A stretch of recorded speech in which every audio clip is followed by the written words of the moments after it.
428 Shibuya Scramble is a visual novel for the enthusiast of the genre. While I personally have never defined myself as an enthusiast, and more of just a casual appreciator, I gotta say this is the kind of visual novel that I live for. From the kings of the genre, Spike Chunsoft, Jiro Ishii, and industry legend Koichi Nakamura, who brought us the original Dragon Quest series over 30 years ago, comes a new visual novel that raises the bar for the whole genre. At least I say new, but truth is this game is only new to me now that it's out on the PS4 in North America.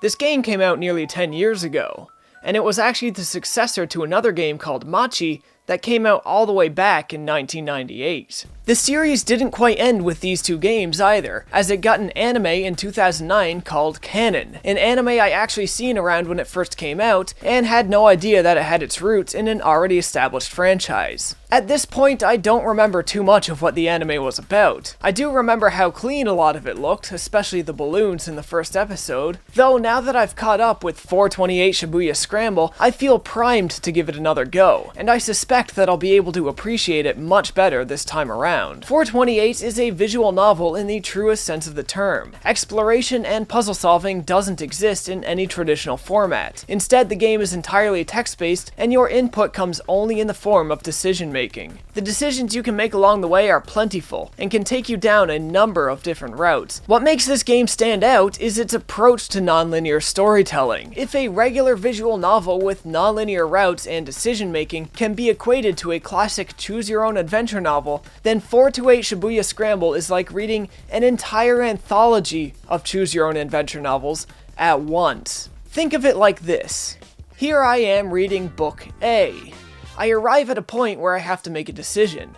The decision I make, however, will temporarily lock me out of continuing Book A, and will instead affect the events in Books C and Books D, allowing me to continue those stories until I find what I need in there to continue in Book A.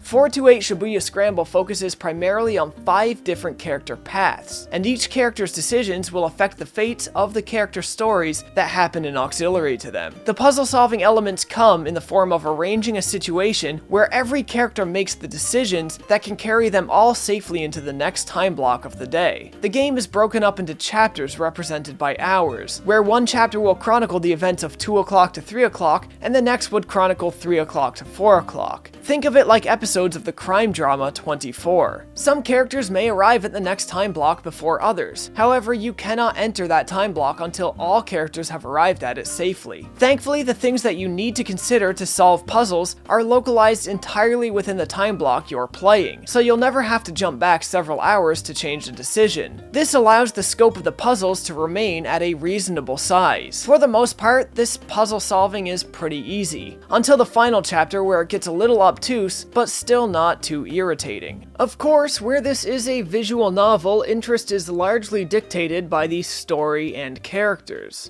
So let's take a quick look at those, or at least as much of a look as I can give you guys. So first things first, 428 Shibuya Scramble is not at all what I thought it was going to be. When I seen the trailers and looked at the game case reading things like, from catfights to bioterrorism, I assumed this was just going to be a wacky, off-the-wall, comedic Japanese game. And while there's definitely a bit of that to go around, this game becomes so much more. And really, because of how the narrative works, it's going to be nearly impossible to accurately convey this to you. At the start of the game, we have a choice of 2 out of the 5 characters. Starting with Kano, a young detective who only entered this line of work to impress his future wife's father, we find ourselves in the middle of a case. We find ourselves keeping watch over a young girl holding a briefcase. In the briefcase, there's a large sum of money that she has arranged to hand off to a criminal syndicate responsible for kidnapping her sister. This kidnapping and ransom case, while unassuming at first, becomes the crux of the story, and becomes so much larger than any simple kidnapping case I could ever imagine. Next, we look at Achi, a young street punk with a heart of gold. Achi comes from a relatively poor family, and currently has no job, so he spends his days cleaning garbage off the street. In doing this, he earned himself the reputation of mean clean. He's something of a man of legend in Shibuya, a specter that appears before those who litter, and proceeds to kick their ass for the deed. This is the ridiculous kind of comedy I was expecting from the game, and I absolutely love it. But as his story develops and his character is built out, we find out more of why he's so serious about protecting the city he lives in and keeping the streets clean. And damn if it doesn't just hit me in the feels. Achi eventually comes across the girl with a briefcase and sees her in confrontation with one of the kidnappers. As you spot Kano running to intervene, you have a choice as Achi how you are going to attempt to help the situation, or if you're just not going to help it at all. Achi of course doesn't know who any of these people are, or whether or not Kano is a good or bad guy, so things get interesting pretty quick. Shortly after these events, we open up our 3 other main character paths. Osawa is the father of the girls involved in the kidnapping case. His house has been taken over by the police and detectives, as they carry out all necessary precautions one would take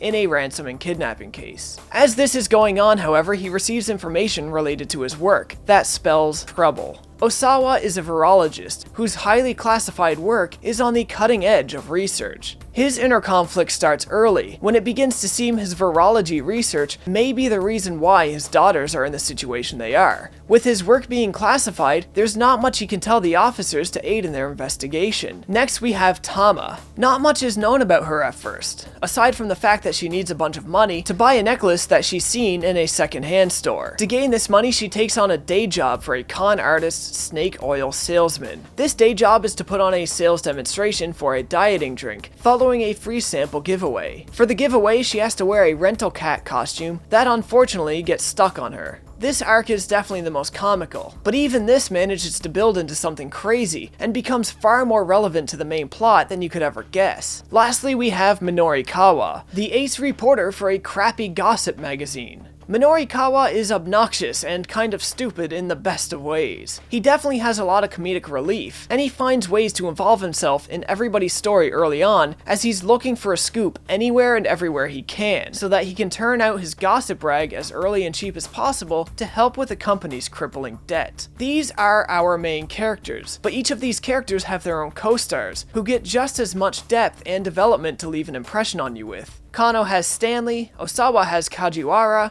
Achi has Hitomi, so on and so forth. I love these characters, and although their stories sometimes seem detached from each other, there is a vast genius at work in how they come together and how each plotline affects one another. The gradual stripping away of the characters, the reveal of true identities, and the realization of what this kidnapping case is actually about is flooring. The game's ability to bring back seemingly pointless events from early on that completely changes the course of the story is absolutely astounding.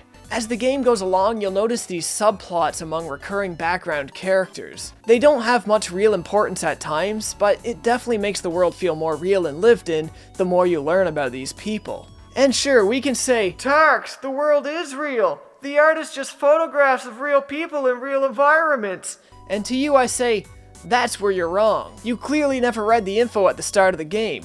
This story is a work of fiction. Names, characters, places, and incidents either are products of their author's imagination or are used fictitiously.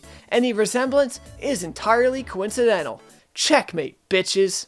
Anyway, I can't say much to show you guys really why I think this game is so great. It's one of those games that you really have to stick it through to the end to fully realize everything that's going on. The true genius in how all of these plot lines intertwine and affect each other does take a little while to reveal itself, but once it does, man, this just becomes such a wild ride. It's just filled with fun and laughs and heartache and drama, and I highly recommend it. But it's not like the game is perfect.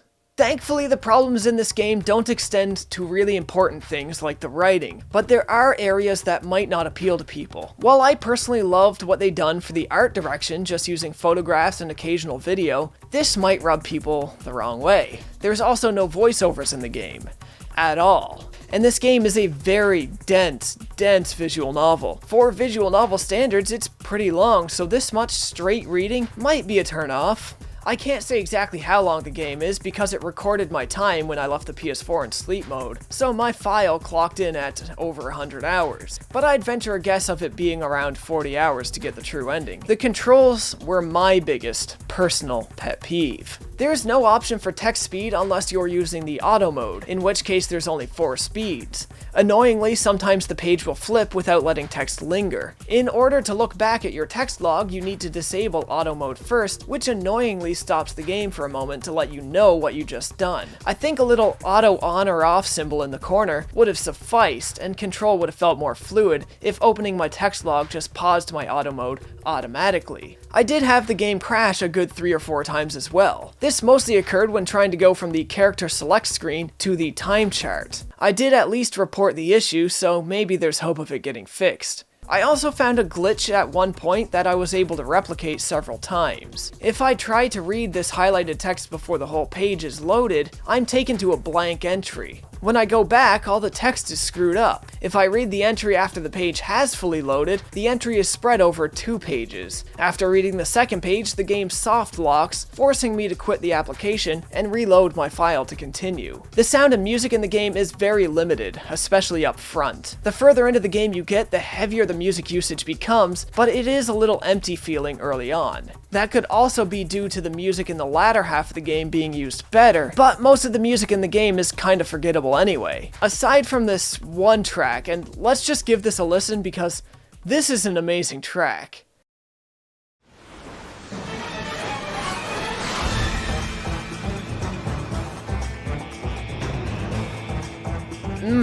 It's like some Pixar's The Incredibles shit, and I love it. So yeah, it's not much more we can say on 428 Shibuya Scramble. Despite some technical issues and some limitations, I thought the game was absolutely incredible. If you're into visual novels at all, this isn't one you want to pass up. And I find a lot of the times with visual novels, it's pretty hard to justify them if they come with a kind of high price tag. And I would say 428 definitely has a little bit of a high price tag for a visual novel, but I think it's fully justified. It is truly another mind-blowing Spike Chunsoft experience, and I can't recommend it enough. Though I do kind of wish I had it on Vita. I find these games are a little easier to get into on the go and while lying in bed.